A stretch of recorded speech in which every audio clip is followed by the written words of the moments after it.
So today on Project Shop, we're back on trying to fix the Mercedes here and the ABC suspension. I did order a line for it. It came in actually pretty quick. Let's see what we got here.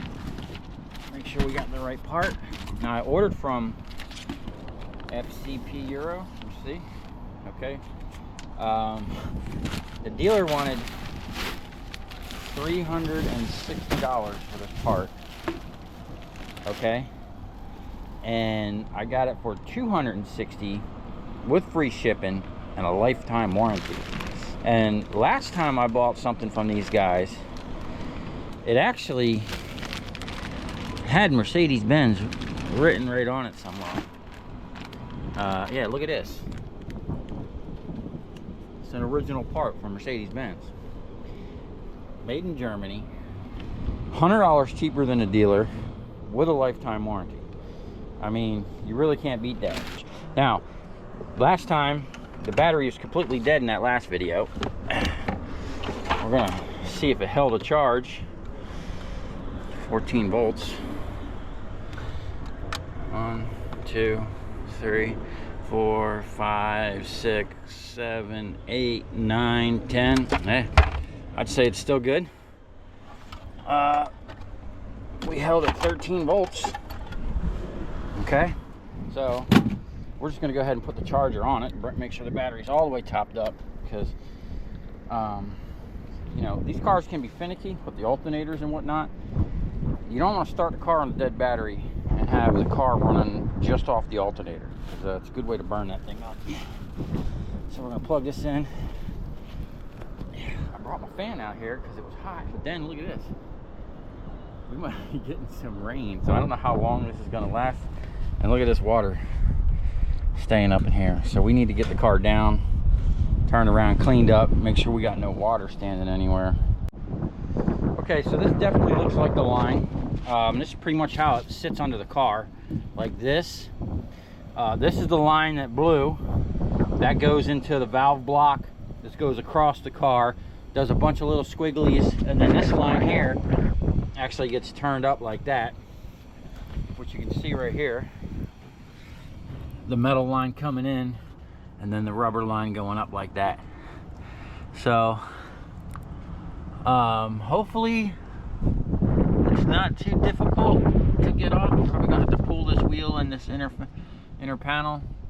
The only concern I have is this connection here and how that gets connected. Let me take a look at that real quick. Oh wow, so basically it's a quick connect.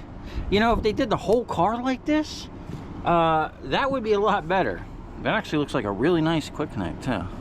Okay, so I don't know the exact procedure how to take this off, but I'm just going to start from this side and work my way across, and I think I'm going to be able to pull it out this way and then sneak the new one in. I'm not sure, but we're going to get it loose, at least as far as I can, and you know, see if we can do this without dropping the exhaust, which I don't think I'm going to have to. Now, first thing I'm going to do is, I don't know how well I can probably pull this down and show you. Up in here, that's the quick connect. So first thing I'm going to do is blast it with some air, blow all the dust away from it, and make sure we're as clean as possible. Okay, so we're just going to do a little air first.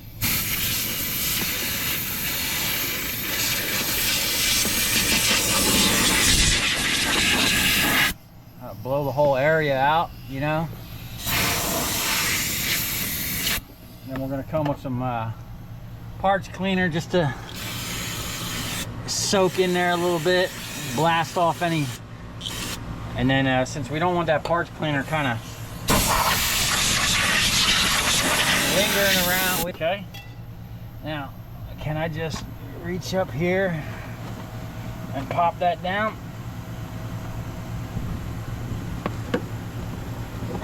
Oh yeah, look at that. Bam. Oh, and that ABC fluid definitely looks like it needs to be changed. We're going to start right here. Take this off. Okay. And now, since it looks like it might rain, I am going to go ahead and put these right back. Right back where they go, so we don't lose no parts. Because I don't know if you can see that. I might have to cut off here soon. Okay, well, going pretty good so far. Now we're gonna work our way underneath the car, and I do have 2 jack stands, a jack, and a bunch of tires with some wood, because I just don't trust Harbor Freight jack stands. Okay, so the first one with 8mm, and now we're on 10mm, and we're very tight. I don't know if I can get this out without undoing that top one. Maybe it could just kind of bend it up. I'd hate to have to try to sneak up in there. I mean, it's tight, but we'll see.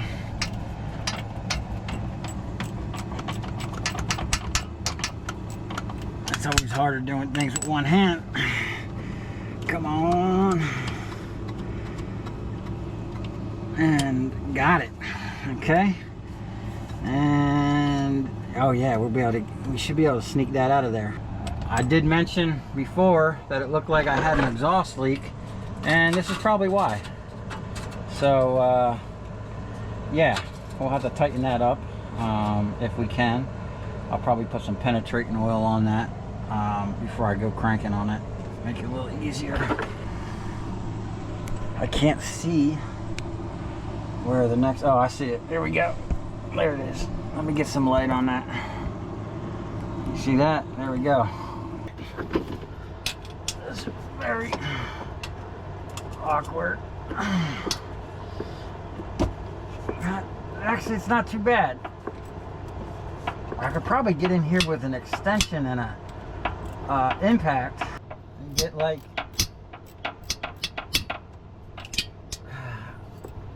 not even a quarter of a turn. There we go. Got that one off. I'm gonna put that over there with that other screw. And yeah, that one opened up too. Now I don't know if I'm gonna be able to sneak these lines out. I'm hoping I'll be able to sneak the lines out. All right, I'm going to the other side. Okay, make this a little easier.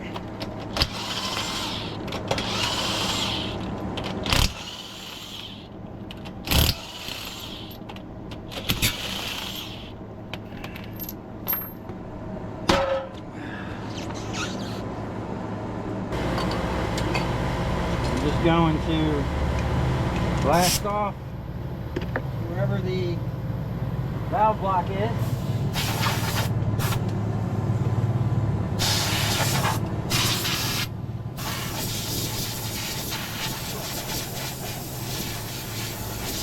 There is some residual oil under there. Let me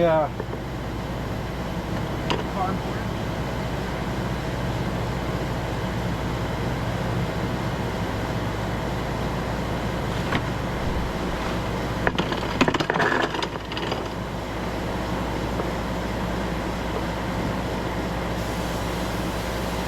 Blast that all off real quick.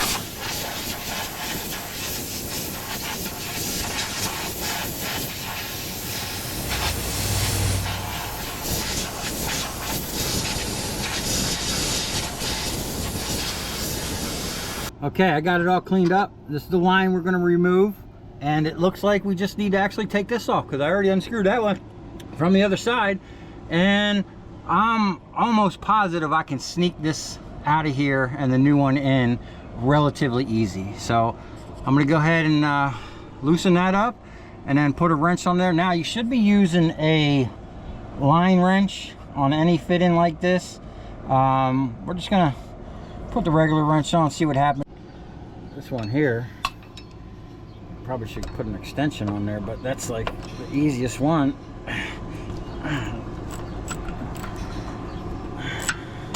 It's not even a bad job.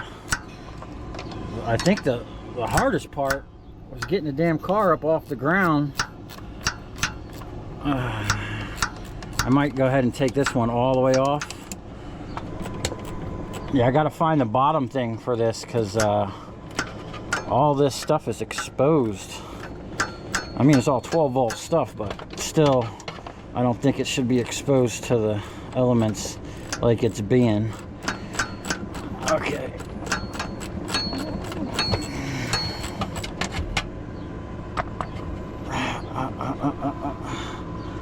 Okay.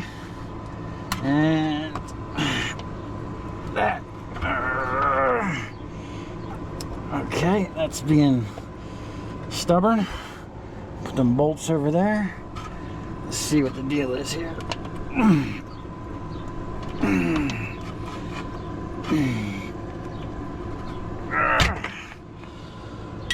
Okay. Looks like there's some tape on that to hold that in. All right. I'm gonna go ahead and put a wrench on there and see if we can't just pull that line right out of there.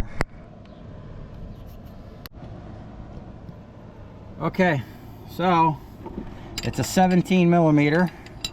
We're just gonna put this on here and just see. Now I had this off about a year ago.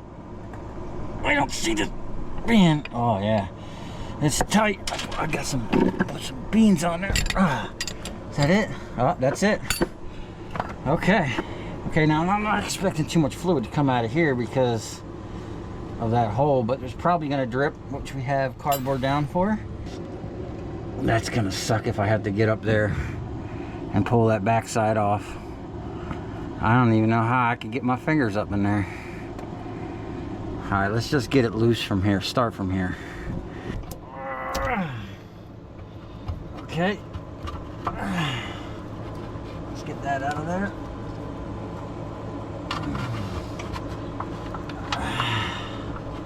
Alright, well that one came out.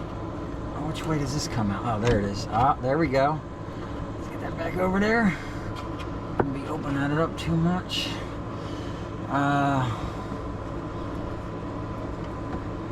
We might have to go under this. See, this is gonna be the pain in the butt. Oh, wait.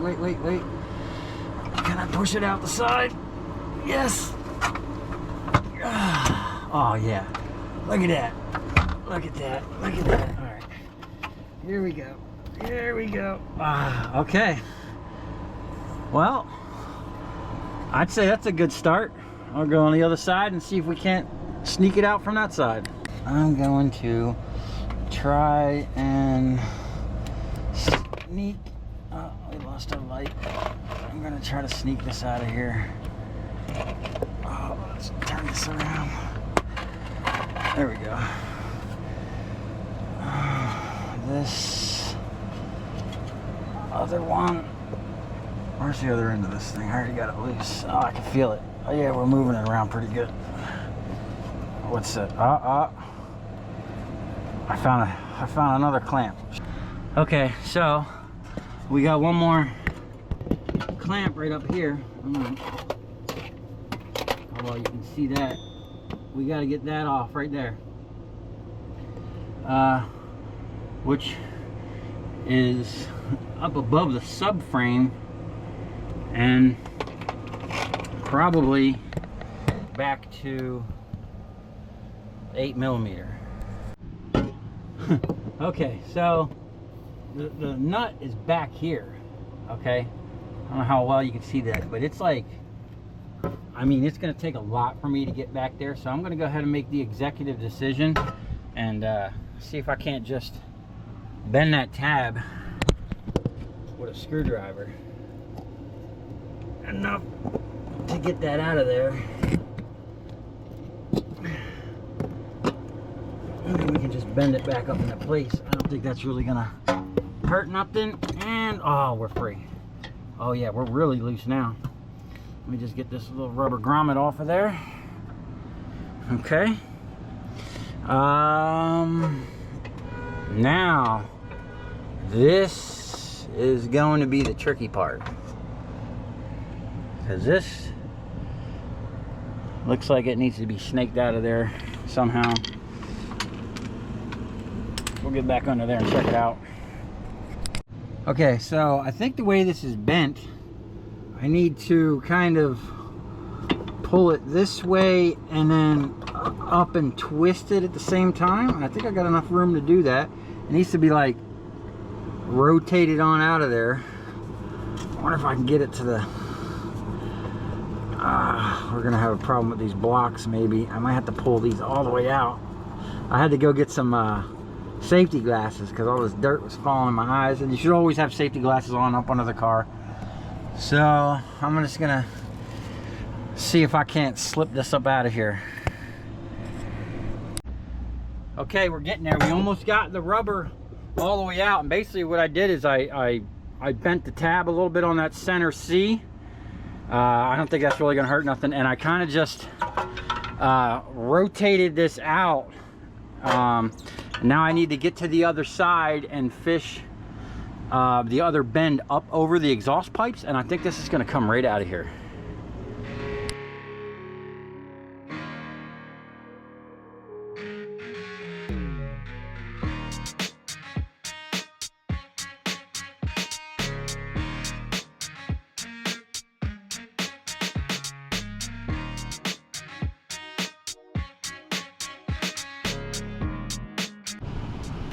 Okay, this is where we're at. I disconnected the 2 lines, the parking brake, and what I did is I basically put the parking brake on, and then I put 2 vice grips right back here. Then I released the parking brake, and there was enough for me to wiggle one off of here and then the other off the other side. Hopefully I can get it back on the same way it came off, but I removed both sides because I should have done this the first time. It would have made me getting the line past this much easier. So now I think I could just slide this out, hopefully, but it is raining now, so I'm dealing with that. I'm not gonna let that bother me though. I'm just gonna keep working.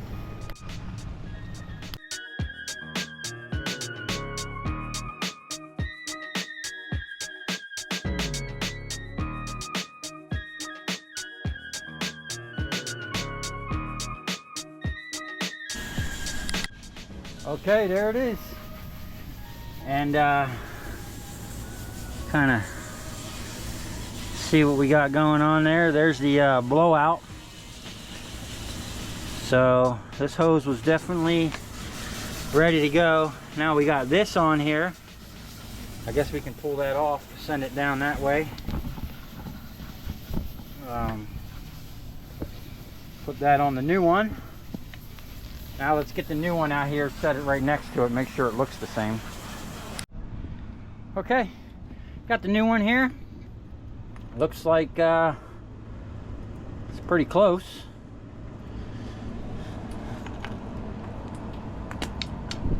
You know, I might have kinked this up a little bit trying to get this out, but you know, all these bends are pretty much, except for that bend right there, looks a little well, no, I guess it's all right. Yeah, there it is. All right, so we're not going to waste any time. We're going to fish this right back in there while my memory of how that went is still fresh. Now, I will say this, definitely taking those brake lines off the parking brake, definitely a big help. So I suggest do that right off the bat. And it probably would have came out a lot faster than what I was messing with, because I actually had to turn it, rotated like 90 degrees, 360 degrees, a couple different times to get it past the exhaust and the driver's side emergency brake, or the driver's side parking brake. Okay, so definitely removing the parking brake was the way to go, because that line slid right back in there. So what I'm doing now is I got this one on here, I'm leaving it loose. I'm gonna go ahead and put them all on, leave them loose, get the things where they want to be, and then I'll tighten up each end. Okay, she's all installed, and I did leave all the brackets loose here until I actually get it plugged in, and I'll go back and tighten everything up. But what I'm going to do now is, even though they say this is a self-bleeding system, if I plug that in up there and there's air all up in this line, I don't see how it pressurizing hydraulic fluid in here, it's going to push the air back down the line. So what I'm going to do is I left the line loose on the other side. It's just kind of butted up in there, and I'm just going to start filling this up right here with fluid until it starts dripping out the other side. At least I know I'll fill this line up with hydraulic fluid and be less bleeding. Even if I bled it right here, I don't see how, if there's air up here, that air is going to come down past the hydraulic fluid. That just doesn't make any sense. And they say that, you know, you just raise and lower the car a bunch of times or run the rodeo and it'll pump all the air out. But where's the air going? How's it going back down through the line when there's hydraulic fluid coming up behind it? That doesn't make sense to me. I don't know. But I'm going to go ahead and fill it up as much as I possibly can right here. And, you know, hopefully we won't have that many issues with air in a line. Okay, we got everything back together. Now, definitely pulling the brake lines right here off. There's two of them. One there and then one here. Was the way to go. Now, I struggled to get this off in the beginning. If I would have just taken this bolt off, it would have been much easier, because that's how I got it all back on. You take that off, this whole thing loosens up. You can get these right out, no problem. And I will say this, knowing the procedure, I think it would probably take about an hour or so to get the line out and the new line in. So the only thing to do now is clean everything out from under the car, put the wheels back on, drop it down, fill it up with fluid, and start it up. Okay, she's sitting back down on all fours, so I'm gonna go get in the car, start it up, and see if she raises up.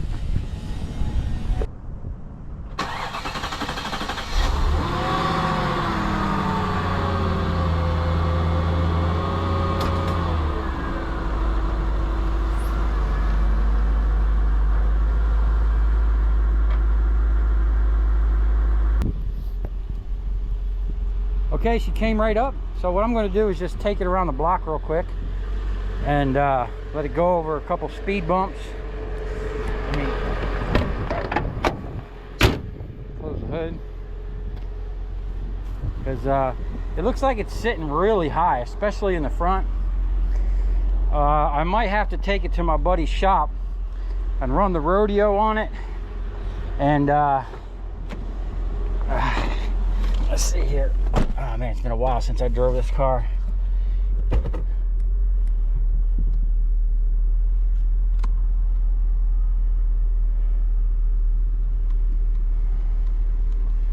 I do have the ABC active body control visit workshop on, so we might just need to reset it, or there might be sensors or something out of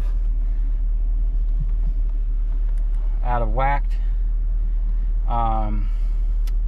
Let's see here. I can't really tell if the car is raising up. Let me see. I'm supposed to be able to hit this button. Nothing's happening. Okay. Might have air in the system, might need to bleed it out. If the car's not going to raise and lower, I'm definitely going to have to go put it on a rodeo. Oh, we hit some speed bumps and didn't blow out any hoses. I'm not going to go too far. I'm just going to turn around right here, head back, check the lines, make sure they're not leaking. Everything feels pretty good. Oh man, this car just wants to go. I'm just going to turn around right here.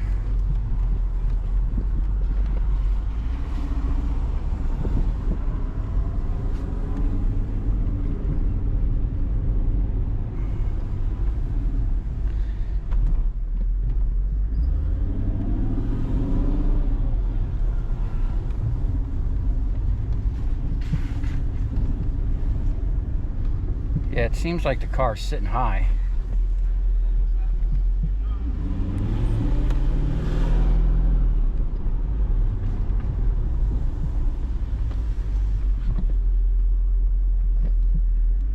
Okay, I'm gonna just pull in. We're gonna check the air pressure on all the tires. So I'm gonna clean up out here, and we're gonna head over to my buddy's shop real quick. Let me put the parking brake on, see if that still works.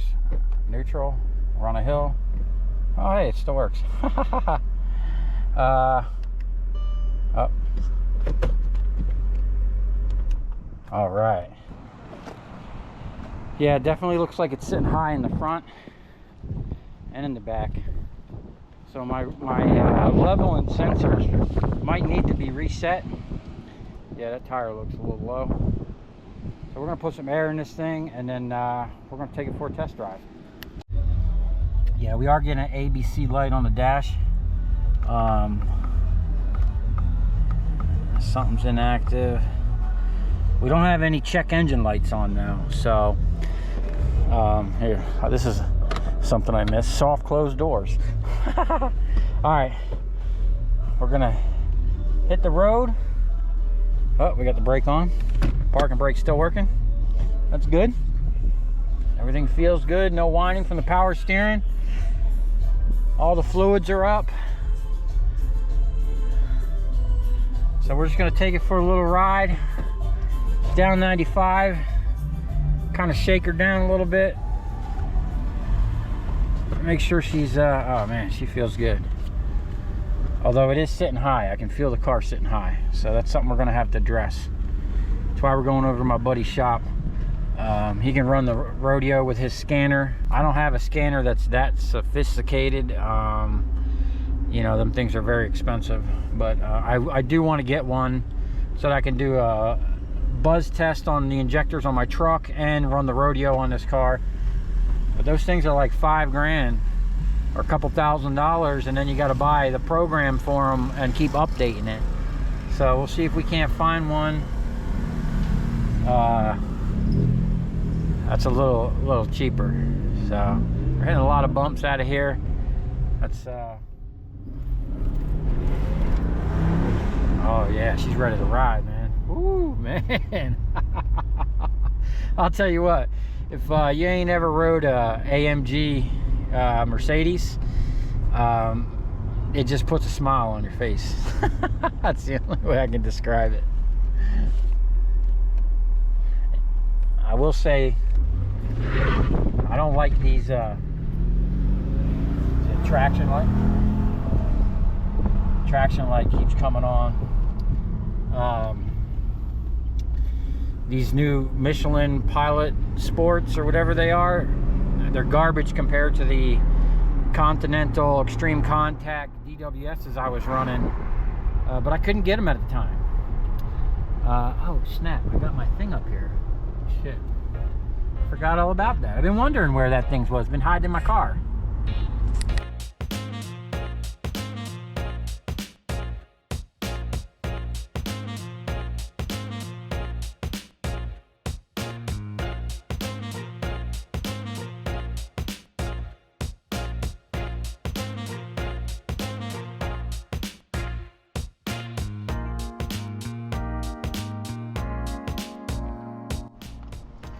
Okay. Hot functions. Well, we'll go into diagnosis first. See what kind of codes this thing's sending. Oh dang, it's saying it's only 4%. It's doing a serious scan. Airbag scan. Oh look, there's a radio again. I wonder if that has something to do with the scanner, or if maybe that's why I have a draw on the car. You know, and the battery went dead. 2 faults, tire pressure monitor system. I need to figure out what's wrong with that. I don't have Distronic. I don't know why it's scanning that. Suspension. That's what we gotta. Electronic ignition. So we only got 2 faults so far, and 14% up. Oh, that's a problem. I wonder if that has something to do with the keyless go.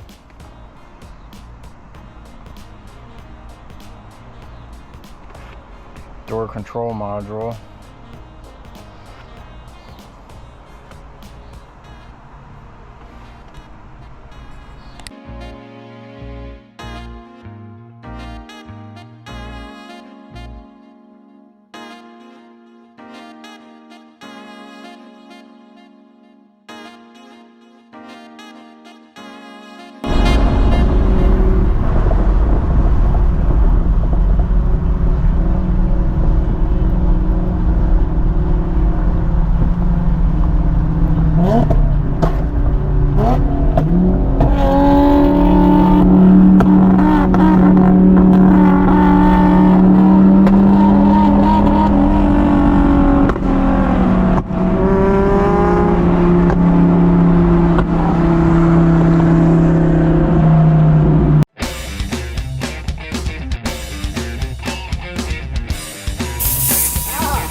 I'll tell you where we're going, right to the scrap yard.